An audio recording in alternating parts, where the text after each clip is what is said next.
히브리서 13장 말씀은 말하자면 히브리서의 결론 부분이죠. 그 중에 우리가 특별히 오늘 되새겨야 될 말씀은 15절 말씀에 있습니다. 15절 말씀에 우리가 예수로 말미암아 항상 찬송의 제사를 하나님께 드리자. 그런데 그 뒤에가 중요합니다. 이는 그 이름을 증언하는 입술의 열매니라. 이렇게 나옵니다. 입술의 열매. 그러니까 우리가 하나님께 찬송의 예배를 드리는 거라 그러니까 대개 성가대가 찬송하는 거 그것만 생각하는데 물론 그것도 찬송의 예배는 맞죠. 그러나 우리의 삶, 특히 우리의 입술이 예수님과 하나님을 찬송하고 있는가? 이거예요. 그런데 우리가 그냥 단순히 단어에 집중해서 우리는 예수님을 찬미합니다. 하나님을 찬송합니다. 이것을 부르짖는 것을 의미하는 건 아닐 거예요. 여러분들이 제가 자주 말씀드리지만 여러분의 부모를 자랑스럽게 하는 것은 나는 내 부모를 사랑합니다. 라고 말하는 것이 아니라 내가 우리 부모의 아들로서 딸로서 어떤 모습에 우리 부모를 자랑할 수 있는가? 나의 삶의 모습, 내가 하는 말, 나의 습관 이런 것을 통해서 나의 인격을 통해서 다른 사람들이 누구 집 자제인지 참 훌륭하구나, 참 신실하구나, 참 겸손하구나, 예의 바르구나 이랬을 때 우리의 부모님이 나를 통해서 영광을 받으시고 찬송을 받게 되는 거죠. 그래서 우리가 하나님을 사랑합니다, 예수님을 사랑합니다라는 이 단순한 문장에 머물러 있는 게 아니라 그 사랑하는 사람의 모습, 내가 하나님을 사랑하고 예수님을 사랑해서 나에게 일어난 내 삶의 변화, 인격의 변화, 나의 습관의 변화를 통해서 하나님께 영광을 올려드리는 것이 찬미의 제사다. 그래서 다윗의 시편을 대체로 보면요, 다윗이 뭔가 잘 될 때도 하나님 앞에 찬미와 감사 예배를 드렸지만 그렇지 못한 상황 속에서 또 하나님께 찬미를 올려드리는 게 있어요. 내가 이 정도 상황에서도 하나님이 나와 함께 계시다는 걸 감사하다. 내가 이 절망 가운데 있지만 하나님이 나를 절망 가운데 끝까지 밀어넣지 않으실 것이라는 그 믿음, 그걸로서 그 하나님과 함께 한다라는 걸 감사하는, 그래서 두려움을 이기고 가는 그런 모습의 다윗의 시편이 거의 80~90%가 그런 겁니다.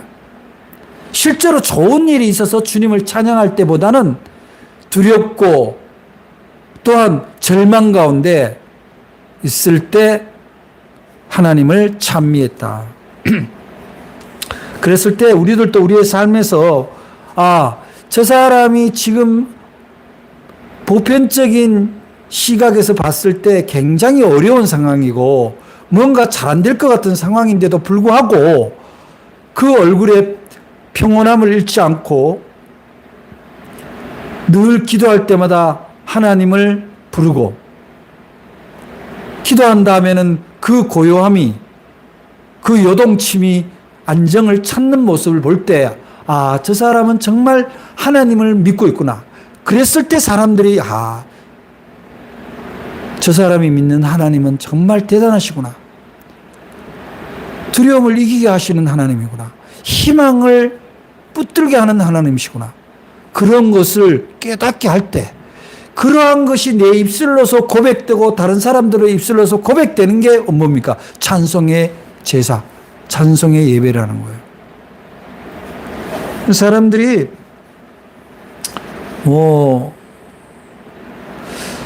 제가 얼마 전에 어느 목사님이 하시는 얘기를 들었는데요. 대형 교회가 갖고 있는 위험성 중에 아주 지엽적으로 볼 수 있는데 굉장한 위험성이 뭐냐면은 제 예배 시간에 하나님 앞에 찬미를 올려드리고 성가로 찬송을 올려드리는데 그 대형 교회일수록 그 찬송의 달란트가 아주 탁월한 사람들, 이게 거의 전문가 수준에 있는 사람들만 하나님 앞에 찬양하게 되고 기타를 치고 연주하게 되고 그렇게 함으로써 정말 그 순수한 고백의 찬송을 드릴 수 있는 기회를 비전공자는 소외되는. 그러니까 나는 이 성가대에 가서 하나님 앞에서 찬양 드리는 게 기쁨이 있어. 그런데 오디션을 봐야 돼. 그렇게 찬양을 드리고 싶은데. 그리고 이렇게 이렇게 좀 규모가 그냥 뭐 좀 가족 같은 규모, 뭐 100명, 200명 교회는 뭐 이렇게 특성을 뭐 속교만 속교별로 또 뭐 남성교회, 여성교회 각 성교회별로 나눠서 이렇게 특성을 드리잖아요, 예배 때. 그런 기회가 차단되는 거예요. 다 그냥 솔리스트, 그냥 화려한 사람들, 그런 사람들이 와서 하니까.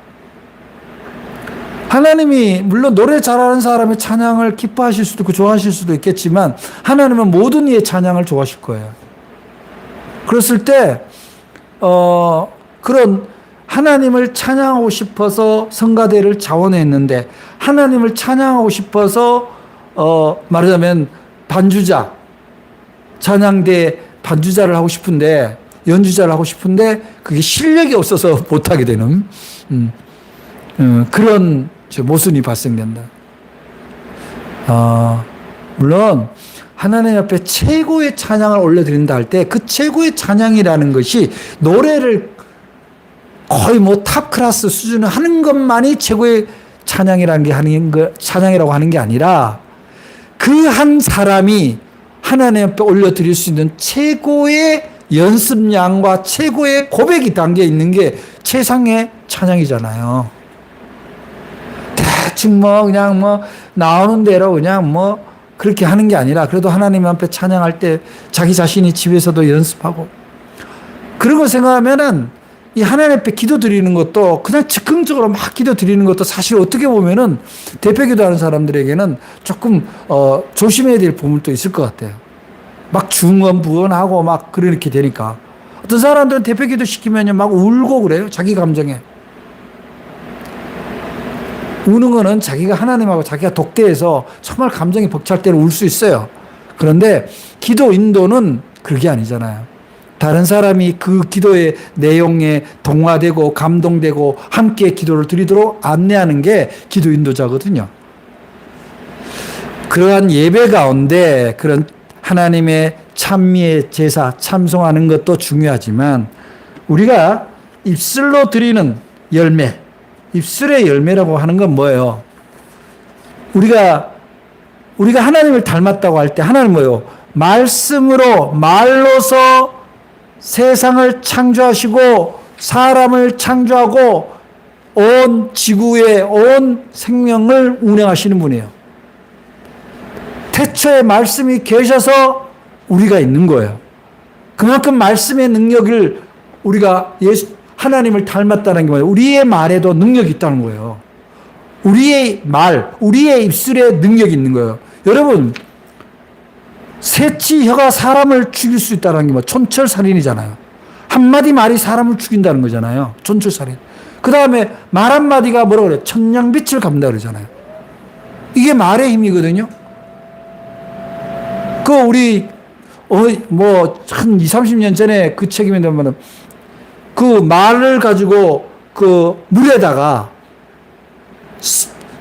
거친 말, 막 욕, 저주 이런 말을 했던 막 쏟아부은 물과 긍정적이고 희망적이고 사랑스러운 물을 동시에 올렸을 때 그 입자가 다르다 그러잖아요. 집안에서 화초를 키우는데 화초를 하나 놓고 어떤 화초는 계속 가서 욕을 하고 저주하고 죽어버려라 어쩌라 그렇게 한 나무와 그 다음에 아우 너무 이쁘다 넌 어쩌면 이렇게 이쁘니 그리고 격려하고 너 잘 자라거라 이쁘게 자라거라 그렇게 얘기한 화초하고가 자라는 게 다르다는 거예요. 저주했던 화초는 곧 죽고 사랑의 말을 했던 화초는 살아났다라는 거 아닙니까? 그 말의 힘이 그 정도로 무섭다는 거예요.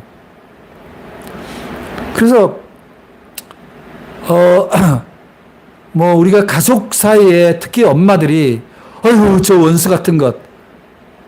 뭐, 우리 예수 믿는 사람들은 그런 말 잘 안 합니다만은, 우리 어릴 때만 해서도 그런 말 많이 해요. 뭐, 애가 말씀 부리면 나가서 참, 그대로 옮기기도 하고, 가서 대져버리지, 뭐로 들어왔냐고.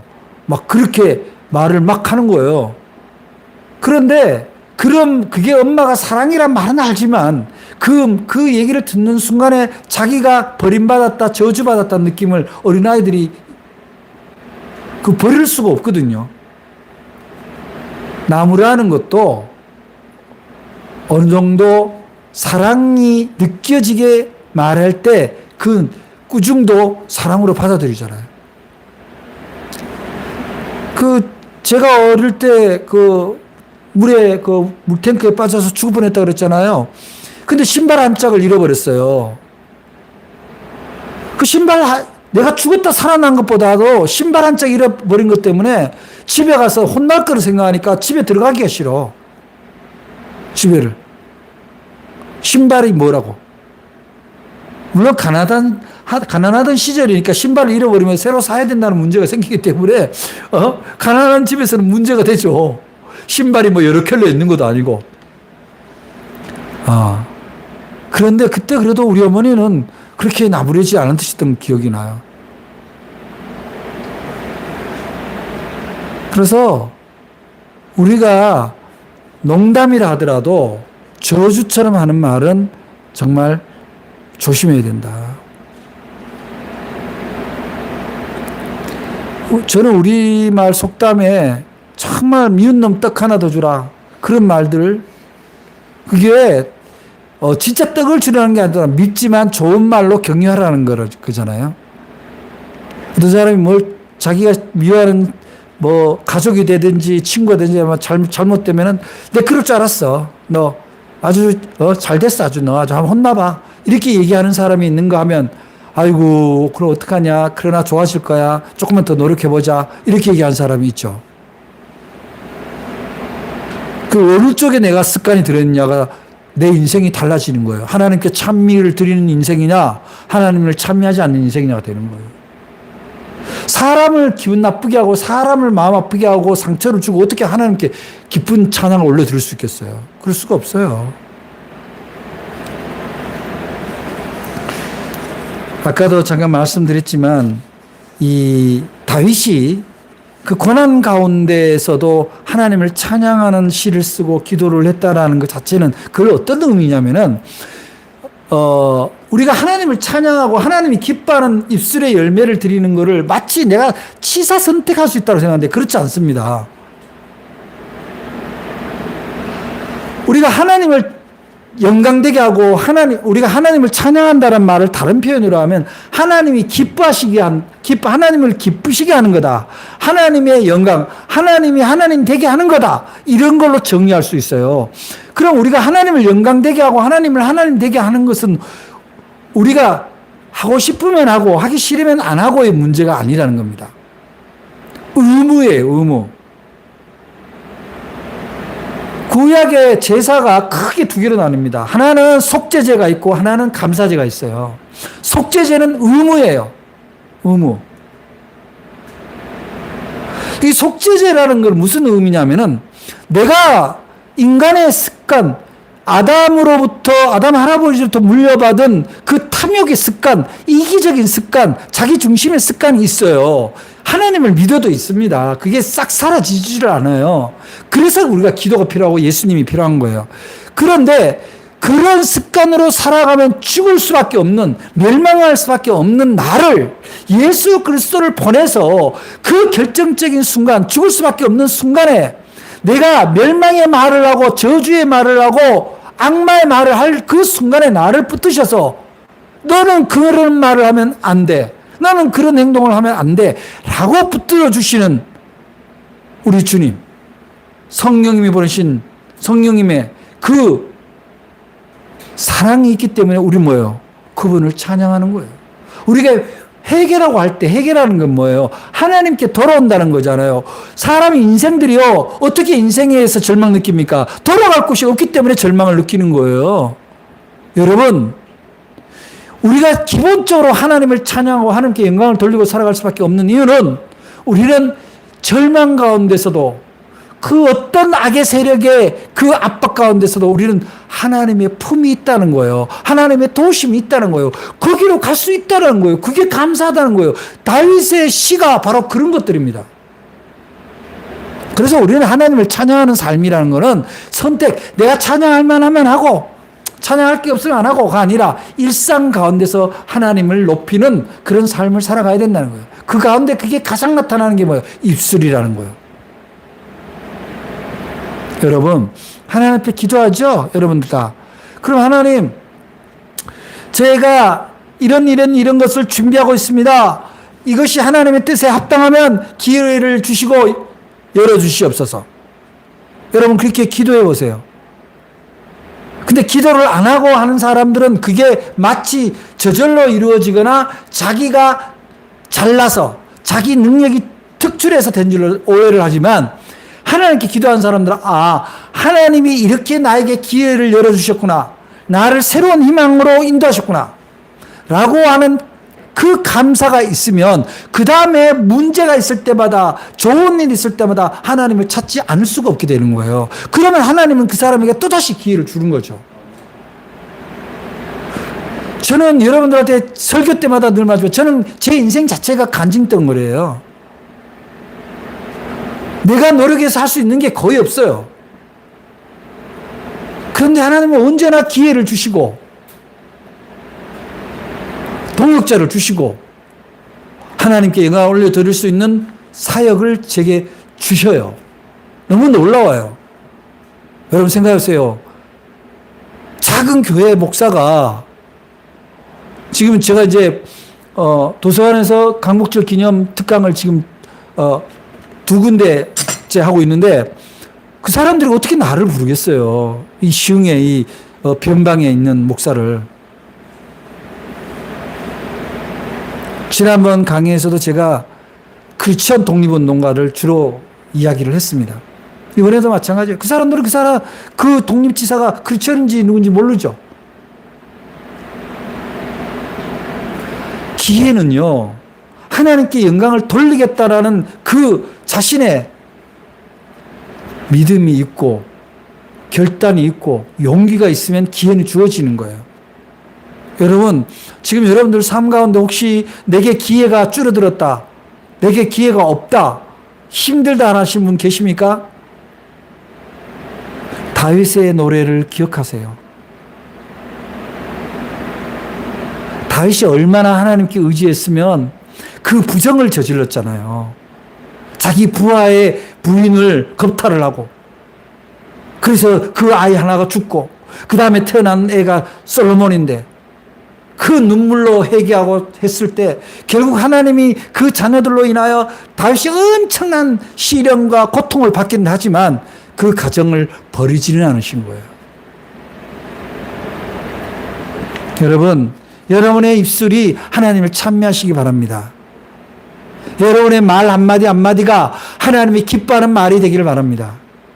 그것이 하나님께 찬미를 올려드리는 거예요.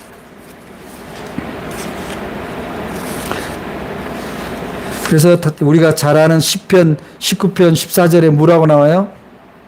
나의 반석이시오 나의 구속자이신 여호와여, 내 입에 말과 마음의 묵상이 주님 앞에 연락되기를 원한다, 이렇게 나와요. 즉 내 입의 말과 마음의 묵상이 언제나 하나님께, 사람에게가 아니라 하나님께 연락되는 거라고 생각하면 어떻게 나의 생각과 나의 말을 함부로 하겠어요? 절망의 말을 하고 포기의 말을 하고 두려움의 말을 하고 저주의 말을 할 수 없다, 이 말이죠. 여러분이 하나님이 기뻐하는 산 제사란 것은 여러분의 입술이 증명합니다. 여러분이 사람과 하나님 앞에 어떤 말들을 하고 있고 어떤 표정을 하고 있느냐가 하나님께 기뻐하는 제사를 드리고 있다, 못 드린다는 것을 증명한다는 사실입니다. 두 번째 16절에 보면은 이렇게 납니다. 진짜 산 제사란 건 뭐냐? 오직 선을 행함과 서로 나눠주기를 잊지 마라. 이 같은 제사는 하나님이 기뻐하시느니라. 여러분, 이게 오직 선을 행함과 서로 나눠주기를 잊지 마라. 유무상통. 이게 기독교 초대교회의 부흥의 키워드예요. 있는 사람 없는 사람이 서로 나눠 쓰는 거죠. 여러분 선을 행한다 할 때 선자를 보면은 양머리변에 풀초 그리고 입구가 들어가요. 이 세 개의 형상 문자가 합쳐져 가지고 의미 문자가 되는데 양에게 풀을 매긴다. 그래서 선자요. 우리는 선한다 그럴 때 자칫 남한테 해코지 안 하는 것만 해도 선하다 생각하는데 그런 건 아닙니다. 선은 적극성이에요. 선은 자발적이고 적극적이고 내가 생각하는 것 이상의 플러스를 하는 거예요. 그게 선행입니다. 그래서 그 선이라는 거는 뭐냐면은 나눔입니다. 나눔. 근데 나누려면은 내가 여유가 있어야 나누잖아요. 사람들이 여유를 얘기를 할 때 자기가 쓸 것을 다 계산하고 그 다음에 나머지를 가지고 나누려고 그래요. 그러면 평생 못 나눕니다. 여러분 10의 1조의 진실한 개념은요. 레위기에서도 논밭에 모퉁이에는 베지 마라 그래요. 떨어진 이삭 줍지 말라. 이게 10의 1조인데 이게 무슨 의미냐면은 하나님이 너에게 준 기회, 재능, 시간, 물질, 건강 이런 것이 너만을 위해서 쓰는 것만은 아니야. 너에게 준 걸로 나누라는 의미가 있는 거야. 그게 최소한 10분의 1은 돼야 된다는 거죠. 10분의 1. 그래서 어떻게 보면은요, 우리가 수입이 생겼다. 그럼 수입이 생겼다 그러면 최소한 10분의 1, 내가 300만 원보다 30만 원 이상은 하나님이 기뻐하는 일에 반드시 써야 된다라는 생활의 개념이 딱 잡혀 있어야 돼요. 그게 안 잡혀 있으면요, 늘 내가 쓰는 습관대로 소비가 일어나기 때문에 인간이 가장 못 고치는 게 소비의 습관이에요. 그런데 그거를 전제를 하면 하나님이 그 습관에 맞게 주기도 하지만 거기에 플러스 알파해서 주시는 분이 하나님이라는 거예요. 하나님은 결코 우리의 인생이 손해보도록 내버려 두시질 않아요. 그런데 여기 또 하나 이제 우리에게 주의를 주는 게 뭐냐, 서로라는 단어예요. 서로. 그게 이 사랑을 하는 것도요, 일방적으로 하면은 소진이 와요. 일방적으로 하면. 이 사회복지를 하다 보면요, 사회복지 대상자, 즉 수요자죠. 뭐 요즘은 이제 그분들을 고객이라고도 하고, 뭐 또 사회복지용어로 클라이언트, 의뢰인, 뭐 우리가 의뢰받은 대상이죠. 그렇게도 해석을 하지만 사실은 내가 사랑하고 봉사하는 대상이 끊임없이 반응이 없고 끊임없이 요구를 하고 그러면요, 진짜 지칩니다. 그래서 국가가 하는 일이 뭐예요? 그 사회복지사나 그 일에 종사하는 사람들에게 국가가 대신해서 너희들의 처우를 우리가 개선할 테니 그 대상자에게서 받지 못하는 보상을 여기서 얼마만이라도 받아라. 그런 취지거든요. 그런 취지에서 뭐 각 지자체별로 사회복지사 처우 개선비 뭐 복지 포인트 그래갖고 뭐 얼마씩 더 주고 해요. 그거는 무슨 의미냐면은 복지 대상자에게서 보상받으려고 하지 말란 얘기예요. 우리 교회가 아동센터를 운영합니다. 아동센터 학부모들이 우리 선생님들이 정성을 다해서 방학이면 하루 종일 애들을 돌봅니다. 진짜 그 애들 돌보고 있으면 기가 빨려요, 진짜. 그것도 애들이 뭐 한두 명도 아니고 30명 가까이 이렇게 있으면요, 정말 정신 없습니다. 무슨 무거운 걸 짐을 들어서 지치는 게 아니라 거기에 보통 진이 다 빠져요. 그런데 그 부모들은 끊임없이 요구가 있어요. 더 일찍 보내. 막 그냥 자기네들이 애 보기 싫으니까 그냥 보냅니다. 그냥. 그런데 그렇다고 해서 그 부모들에게 우리가 원망하거나 서운해할 수가 없어요. 왜냐? 그들은 그들의 일을 하는 거예요. 그래서 어떻게 되냐면은 그 종사자들끼리 서로를 격려해야 되는 거예요. 서로를. 가령 우리가 있잖아요. 마라톤을 하는데 이제 40.5 몇 킬로야. 뭐 그거 다 해왔어. 거의 한 5킬로 남았어. 근데 이 선수가 자꾸 뒤로 쳐져. 뒤로 쳐지는데 그 자전거 타고 따라가는 그 코치진이 야, 뭐해, 마, 빨리 뛰어! 저기 진짜 왜 저래? 만약 이렇게 한다고 생각해 보세요. 그럼 그 선수가 또 힘들죠. 야, 다 왔어. 조금만 힘내. 아유, 잘하고 있어. 그래, 조금만 힘내. 우리가 등수가 중요한 건 아니야. 우리가 그래도 최선을 다해서 가는 거야. 포기하지 마. 여러분, 우리 등산할 때 내려온 사람들이 뭐라 그래요, 대부분? 다 왔습니다. 다 왔습니다. 그 뭐 격려잖아요. 격려. 그래서 이게 그 특정인이 서로 나누는 데 있어서 서로가 안 되는 대상자는 뭐로 봐야 되냐면 우리보다 부족한 사람으로 봐야 돼요. 그런데 내가 누구의 도움을 받았어. 내가 누구의 도움을 받았어. 누구의 격려를 받았어. 누구의 위로를 받았어. 그럼 나는 내가 정상적인 신앙인이고 정상적인 사회인이라 그러면은 서로가 돼야 돼요. 여러분 자신을 한번 돌이켜 보세요. 내가 누군가 나 모르게 기도하는 사람도 있지만 내가 알게도 기도하는 분들이 있잖아요. 그래서 어떤 일이 잘 해결되고 뭔가 문제가 해결되거나 좋은 일이 생기면 감사할 줄 알아야 돼요. 하나님께도 감사해야 되지만 아우 목사님 기도해 주셔서 감사해요. 아우 권사님 기도해 주셔서 감사해요. 그런 그 사랑에 대해서 반응이 일어나는 그 정성에 대해서 반응이 일어나는 그게 뭐예요? 서로 나눠주는 사람이에요.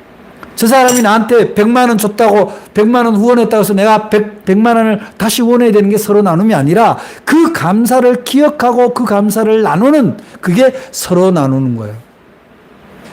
여러분들이 부모님의 사랑과 부모님의 은혜를 무슨 수로 다 갚겠어요? 하물며 하나님의 은혜를 무슨 수로 다 갚습니까? 어떻게 하는 거예요? 감사를 기억하고 그것을 고백하는 일로부터. 그래서 되게 이제 남녀 간의 교제를 하면요. 크게 두 가지 유형이 나타나요. 아, 저 사람이 이렇게 했으면 좋겠다, 이랬으면 좋겠다, 이렇게 했으면 좋겠다. 그렇게, 이렇게의 기준이 어디냐는 거예요. 이렇게의 기준이. 이렇게의 기준이 나거나 우리 집안이거나 내가 하는 일과 관계되는 거예요. 저 사람이 나를 최고로 알아줬으면 좋겠어. 저 사람이 우리 가족을 존중했으면 좋겠어. 저 사람이 내가 돈 버는 거에 대해서 감사할 줄 알았으면 좋겠어. 자기가 기준인 상태에서 하면요, 어려워요. 아, 저 사람이 건강했으면 좋겠어. 저 사람이 자기 하는 일에 있어서 만족이 있으면 좋겠어. 저 사람이 다른 사람도 존중하는 사람이면 좋겠어. 당신이 나만 바라봤으면 좋겠어. 다른 데 보지 마. 이 바쁜 세상에 딴 데 어딜 봅니까? 그런 어떤 이기적인 기준이 아니라 상대방을 배려하는, 상대방에게 오히려 격려하는 그런 기준으로서 상대방을 바라보게 되면은 훨씬 더 서로가 나누기가 쉽다. 우리가 예수 믿고 성령님을 우리가 선물로 받았는데 우리의 인생에 있어서 모든 세상의 선물을 다 포함해서 우리 주님이 주신 성령님을 감당할 선물은 없어요. 왜냐? 성령님은 우리의 인격을, 우리의 삶의 습관을 바꿔주는 분이에요. 근데 그 삶의 인격과 습관은 어떻게 바뀌는 거냐면은 참 선한 사람, 참 좋은 사람으로 바꿔주는 거거든요. 그랬을 때, 아, 저 사람 너무 좋아. 저 사람 너무 겸손해. 저 사람 너무 사랑이 많아. 너무 감사해. 그런 말들을 들었을 때 그게 어떻게 해요? 하나님께 산 제사가 드린다는 거예요. 여러분 그런 산 제사 드리고 있습니까? 만약에 부족하다면 지금부터 그냥 망설이지 말고 오늘부터 실천하세요. 가깝게 있는 여러분 가족에게부터 감사하고 격려하고. 감사와 격려가 없는 사람은요, 사랑을 나누기가 어렵습니다. 감사의 기억이 있어야 사랑이 발현되는 거예요. 17절 봅니다. 17절에 보니까 너희를 인도하는 자들에게 순종하고 복종하라. 그들은 너희 영혼을 위하여 경성하기를 자신들이 청산할 자 같이 하느니라. 일단 여기까지 볼게요. 이게 무슨 말이냐 할 때, 현재 저는 히브리서를 누가 썼냐 할 때 이게 뭐 알 수 없다 이렇게 나오는데, 저는 그냥 이거 문장체로 볼 때 그냥 바울이에요. 사도 바울이에요. 사도 바울이 히브리인들을 위한 편지거든요. 그 당시 사도 바울은 유럽 쪽에 편지 썼는데, 어쨌든 그런데 이게 했을 때 뭐냐면 목회자예요. 영적인 지도자들을 얘기하는 겁니다. 너희들을 인도하는 자 하면 목회자, 영적인 지도자죠. 물론 영적인 지도자 중에 꼭 목회자만 영적인 지도자, 그렇지 않을 수 있어요. 은사님, 학교의 은사님, 직장에 있어서 나의 멘토, 이런 사람들이 다 어떻게 보면은 인도자죠. 그 인도자들에게 순종하고 복종해라. 여러분, 제가 여러분들에게 여러분이 인생의 진정한 인도자는 누구냐 했을 때, 물론 예수 그리스도입니다. 예수님이 여러분의 영원하고 진정한 인도자시죠. 그런데 예수님을 대신해서 우리한테 예수님의 마음으로 오시는 분들이 있어요. 가장 크게 오는 분이 누구겠어요? 예수님이 나를 사랑하는 마음으로 오셨을 텐데, 그 사랑하는 마음으로 오는 분이 바로 부모님이에요. 그 다음에 누구예요? 나를 진심으로 기도해 주는 목사님이죠. 그래서 이 순종이란 말은 내가 판단하고, 내가 계산하고, 내가 분석해서 합당하면은 따라가고, 그게 아니에요. 여러분을 진심으로 사랑하는 부모, 가족이라면, 여러분을 진심으로 사랑하고 여러분의 인생이 잘 되기를 원하는 멘토, 선생님, 목사라면은 여러분에게 불리한 일을 시키지는 않을 거예요. 그 불리한 일을 시키는 것들은 다 사꾼이거나 사기꾼이에요. 서울의 모 이단, 저는 거기를 이단이라고 봅니다. 무슨 뭐 카드를 판다, 핸드폰을 판다, 이런 짓거리들을 하는데 자기를 따르는 사람한테 다 가짜입니다. 진정 자기를 따른 사람을 사랑한다면 그 사람의 인생이 어떻게 변화되고 어떻게 하나님으로부터 은혜를 받고 영광을 올려드릴 건지, 그걸 생각하는 사람이죠. 그래서 그렇다면 여러분들이 그분 앞에 복종해야 되는 거예요. 복종이라 그러니까 뭐 비굴하게 뭐 이런 개념이 아니라, 그분이 진심 어린 충고를 하고 진심 어린 기도를 할 때 아멘으로 하답할 수 있어야 된다는 거예요. 아유, 뭐 나도 잘 알아요. 뭐 그런 말까지 안 해도 내 다 압니다. 아유, 제가 알아서 할게요. 걱정하지 마세요. 예. 그래서 어떻게 하겠다는 거예요? 알아서 잘해서 잘 될까요? 그게 교만입니다. 그런데 성경은 우리에게 더 강력하게 요구를 하는 게 뭐냐면은 이렇게 얘기해요. 그래서 우리들의 영혼을 위해서 경성하기를 자신이 청산하라. 그래서 자기 문제처럼 해준다는 얘기가 쉽게 풀이하면, 그런데 이 사람들로 하여금 즐거움으로 그걸 해라. 네가 이거를 뭐 내가 아랫사람이니까, 내가 제자니까, 내가 자식이니까 마지못해 어쩔 수 없어, 눈치 보여서가 아니라 즐거움으로 하는 거예요. 하나님은 즐거움으로 자기를 인도하는 자에게 즐거움으로 순종, 복종하는 그 모습을, 그 삶의 자세를 가지고 하나님이 영광을 받으신다는 거예요. 그 삶의 자세가, 그 삶의 패러다임 자체가 하나님께 드리는 산 제사다. 오늘 그 말씀을 하고 있는 거예요. 먼저는 여러분의 멘토가 누구인지 진지하게 물어보시기 바랍니다. 만약에 없다면 여러분들은 가짜 인생을 사는 거예요. 불쌍한 거예요. 어떻게 나를 이끌어줄 인도자 한 분 없다 얘기할 수 있어요. 그처럼 불행한 인생이 어딨습니까? 없다면 어떻게 해야 됩니까? 기도하십시오. 하나님, 제게 지금 제 인생을 진지하게 진심으로 나를 위해서 기도하고 인도해 줄 분이 누구십니까? 그럼 떠오르는 분이 부모님과 목사님일 거예요. 그리고 학창시절에 은사님이 되든지 직장의 상사가 되든지 떠오르는 분, 그분의 이야기를 집중해서 들으시기 바랍니다.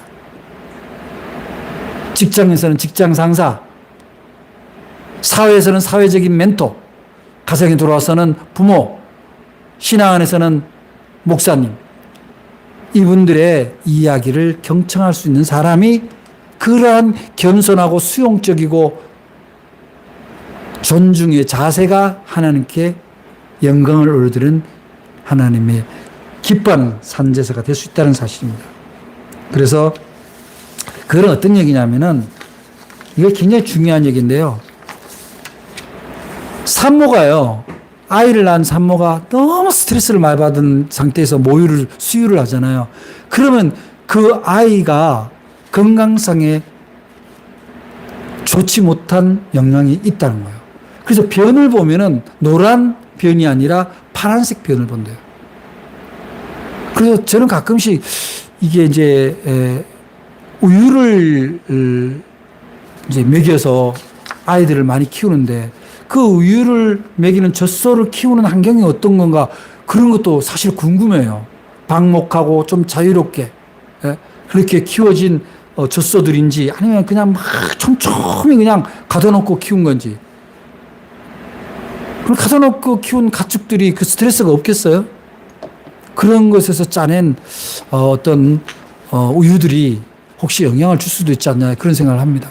그런 것 마찬가지로 여러분들이 여러분의 멘토, 여러분 인도하는 분에게 스트레스를 제공하고 여러분을 힘들게 하고 그런 거는 결국 여러분이 받아먹을 양식에, 영적인 양식에 오히려 마이너스 요인이 된다. 여러분의 부모님이, 여러분의 목사님이, 여러분의 사회의 멘토를 기쁘게 하는 여러분들 되시기 바랍니다. 그게 하나님이 기뻐하는 제사입니다. 말씀을 정리합니다. 이제 우리가 하나님께 기쁘게 하나님을 기뻐하는 산 제사를 마치 일주일에 한 번 예배 드리는 걸로 퉁치는 게 아니라 일상 가운데서 우리의 말이, 우리의 입술이 하나님께 영광을 올려서 사람을 기쁘게, 하나님을 기쁘시게 하는 것이 산 제사가 된다.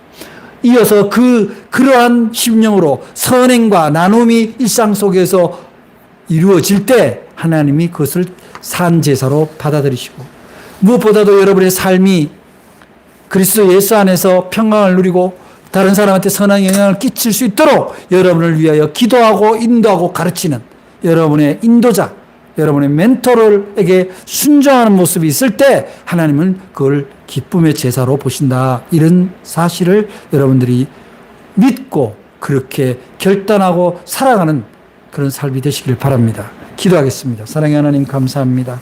우리가 오늘도 하나님이 기뻐하시는 산 제사가 무엇인지